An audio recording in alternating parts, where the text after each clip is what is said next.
Hello लोगोफोर खुलुमबाय नोंथांखौ फिन खेबसेबाव गासैखौबो चेनेलाव बरायबाय। दिनै नोंथांमोननि थाखाय मोनसे लेटेस्ट आपडेट लानानै फैलायबाय। दा फिन किसाननिफ्राय मोनसे लेटेस्ट आपडेट्स फैदों। जायफोरा आबादारिफोर जायफोरा फिन किसाननि मुङाव राङारि अनसुंथाइ मोनो बोसोरफ्रोमबो 6,000 नोंथांमोना मास मोनब्रैयाव खेबसे बोसोराव खेबथाम मोनो 2,000 दा जायफोरा आबादारिफोर नोंथांमोना फिन किसाननि मुङाव राङारि अनसुंथाइ नोंथांमोना किस्तिफोर मोनबोगासिनो दङ सिगांनिफ्रायनो। दा नोंथांमोननि थाखाय मोनसे लेटेस्ट आपडेट्स पिएम किसाननिफ्राय फैदों। दा आङो सिगांनि भिडिअआवबो नोंथांमोनखौ रिक्वेस्ट खालामहरबाय थाखादोंमोन। दा बे जाहैबाय जोंना नैबे साननै सानथाम 30 मेनि सिगां नोंथांमोनाहाय माखासे खामानि मावनांगौफोरखौ दङब्ला नोंथांमोना मावना लाथारनांगौ जाहैबायनो। दा बे खामानिफ्रा जाबाय नोंथांमोननियाहाय e-KYC फोर जायाखैब्ला नोंथांमोननियाहाय जायफोरना e-KYC जायाखै नोंथांमोना बे e-KYC खौहाय नोंथांमोना दान खालामनानै लाथारबानो जाबाय दै। नोंथांमोननि e-KYC जायाखैब्ला नोंथांमोना मोननो गोनां किस्तिखौ नोंथांमोना मोननाय नङा। नोंथांमोना पेन्डिं जानानै थागोन, थाबथानानै थानो हागौ। दा बेनिखायनो जायफोरा e-KYC खौ दान खालामाखै नोंथांमोना e-KYC खौ कमप्लिट खालामनानै लाबानो जाबाय। अब्लासो नोंथांमोना मोननो गोनां नैबे 20 किस्तिनि 20 इनस्टलमेन्टनि फैसाखौ नोंथांमोना मोननो हागोन। दा बेजों लोगोसे नोंथांमोना बेंक एकाउन्ट बे बेंक एकाउन्टखौहाय आधारजों नोंथांमोना लिंक खालामनानै लानांगौ जाहैबाय।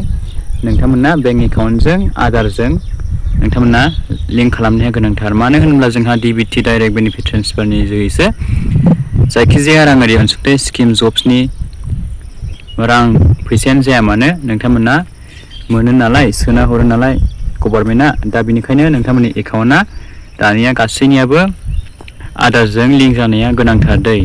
दा नोंथांमोना बेखौबो नोजोर होबानो जाबाय। जायफोराहाय बेंकजों आधारजों लिंक गैया नोंथांमोना बेखौबो बेंकआव थांना नोंथांमोना लिंक खालामना लाहैलायदो।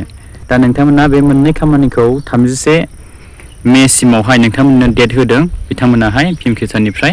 दा 31 मेसिमावहाय नोंथांमोना बे खामानिखौ मावना लाजोबथारबानो जाबाय। माने नोंथांमोननि मोननांगौ किस्तियाहाय फैबाय थानाय नैबे जुन मासनि फार्स्ट नङाब्ला सेकेन्ड उइकआवनो मोननो हागौ। बेनिखायनो नोंथांमोना बे खामानिखौ आरो बिथांमोना 31 मेनि सिगां आरो 31 मेसिम बिथांमोना नोंथांमोनखौहाय बे खामानिखौ मावनो थाखाय नोंथांमोनखौ समाय होनाय जादों। दा जों गोबां निउसाव मोनदों आरो सर्सआव मोननाय बायदिब्ला 31 मेयावनो बिथांमोना फैसाखौ सोगोन होननानैबो खोना मोनदोंमोन। नाथाय जुन दाननि फार्स्ट नङाबा सेकेन्ड उइकआवबो सोगोन होननानै खोनानो मोनदों। दा जोंहा फैबाय थानाय समासो खिन्थासिगोन दा माब्ला सोमारगोन, मा मासाव सोमारगोन। दा नोंथांमोना 31 मेयावहाय मोनाब्ला नोंथांमोना जुन मासखौहाय आसा खालामनो हायो। फार्स्ट नङाब्ला सेकेन्ड उइकआव नोंथांमोना जुन मासावहाय आसा खालामनो हायो मोनगोनखौहाय 20 किस्तिनि फैसाखौहाय।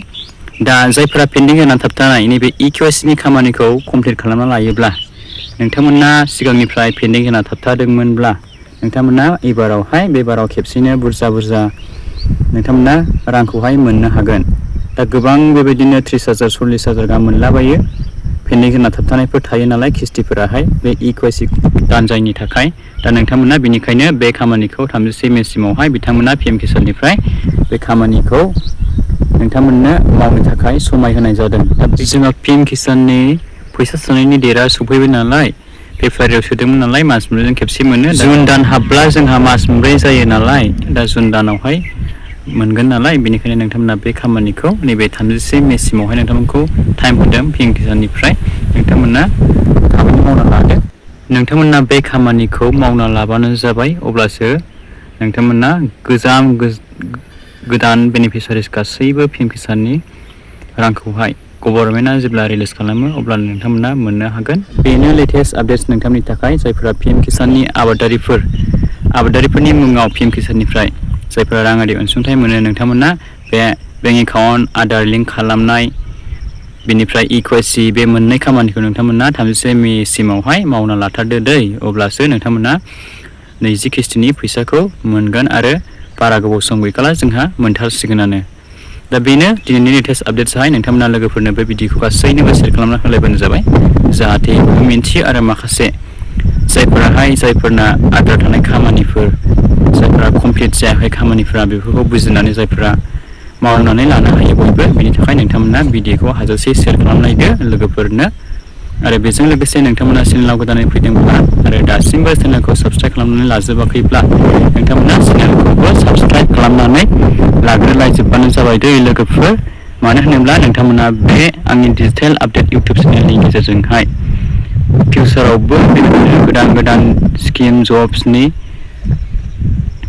लेटेस्ट इम्पर्टेन्ट आपडेट्स मोनलांबाय थानो हागोन स' बिदिब्ला नेक्स्ट भिडिअआव लोगो मोनबावगोन thank you for watching see you again bye bye and take care